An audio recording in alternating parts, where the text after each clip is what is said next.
Ahojte, leto máme v plnom prúde a aj vám sa nechce tráviť hodiny v kuchyni. Poďme spolu ozdraviť slovenskú kuchyňu do reštaurácie U Gazdu. Vitajte!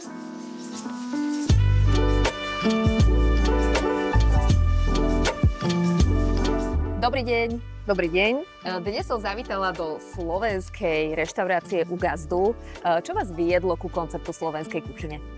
Viedlo nás k tomu to, aby sme ukázali ľuďom, že slovenská kuchyňa je stále dobrá, stále sa dá variť čerstvo a chýbalo nám trošku slovenského jedla. Stále asi zákazníci alebo počas tej pracovnej pauzy vyhľadávajú tie mäsité a slovenské pokrmy, ktoré doma zaberú extrémne veľa času, 4 hrnce na prípravu. Áno. A myslím, že toto je práve zjednodušenie pre spoločnosť v podobe rýchlosti. Koľko trvá možno vám keď príde klient po to, ako sa naje, vlastne doba prípravy jedla?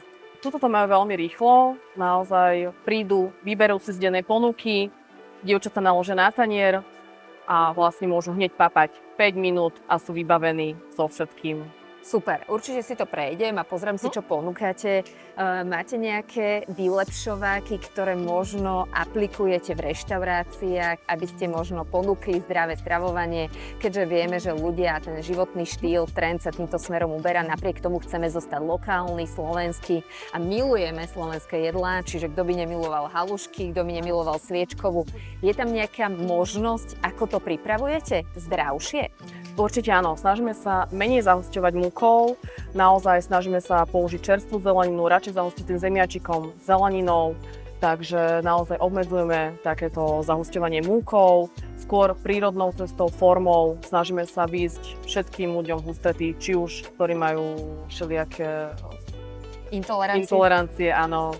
Takže aby si každý vedel vybrať a prísť na to svoje, na čo má chuť. Výborne, ja sa na to pozriem a určite si z toho niečo vyberieme, ale som rada, že aj v takýchto slovenských reštauráciách je možnosť pripravovať zdravšie pokrmy bez zahusťovania, lokálne, čerstvo a každý deň dostanete to, čo chcete za pomerne rýchly čas, bez námahy energie.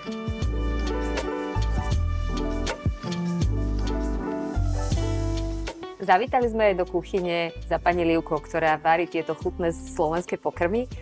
Livka, čo vás viedlo byť kuchárkou a viesť v podstate kuchyňu slovenským smerom? Celý život som varila a celý život akože to je moje hobby. Že cítiť tam tú lásku, ten vzťah k tomu. Bez lásky to nejde. Takže ako ste počuli, všetko je tu pripravované s láskou. Snažíte sa možno preferovať aj spôsob prípravy možno nejakým zdravším, že grillom, konvektomatom. Áno, jasné. Čiže nie je všetko namočené do oleja a vyprážané, hej? Čiže môžeme väčšinou používame, jasné, grill, veď to je aj taký krásny.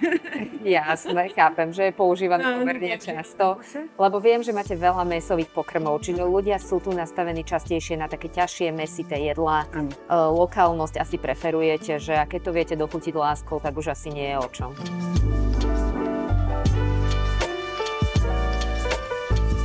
Dnes som dostala chuť na slovenskú kuchyňu. Napriek tomu chcem zachovať zdravý životný štýl a chcem sa najesť ľahko, hlavne teraz v lete. Poďme sa pozrieť, čo si môžem dať. Vidím tu obľúbenú šošovicovú polievku. Áno, na Slovensku veľmi obľúbená. Je možno táto šošovicová polievka v niečom ľahšia alebo možno zdravšie pripravená? Určite áno, tým, že je úplne bezlepková, takže hurá do nej. Nie je zahustená múkou? Dokonale, tak vás jednu hneď poprosím. A druhé jedlo by som si dnes vybrala takú obľúbenú, možno slovenskú špecialitu. Vidím, že toho tu ponúkate pomerne veľa. Ďakujem veľmi pekne. Vidím vo vašom menu pomerne veľa typických slovenských aj vypražaných pokrmov. No tu na pulte tých vypražaných pokrmov nevidím skoro žiadnu. V čom to je, alebo z čoho vychádzate pri tvorbe denného menu?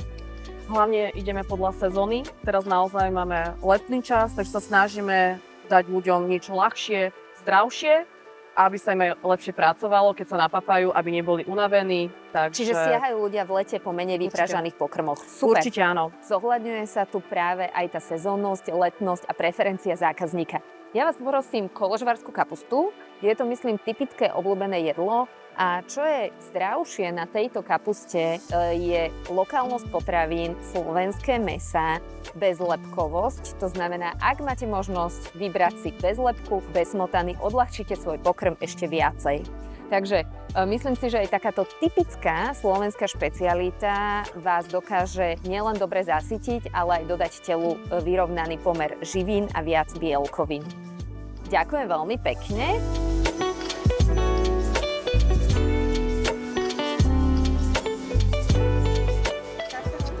Zaplatím kartou Edenred. Ďakujem.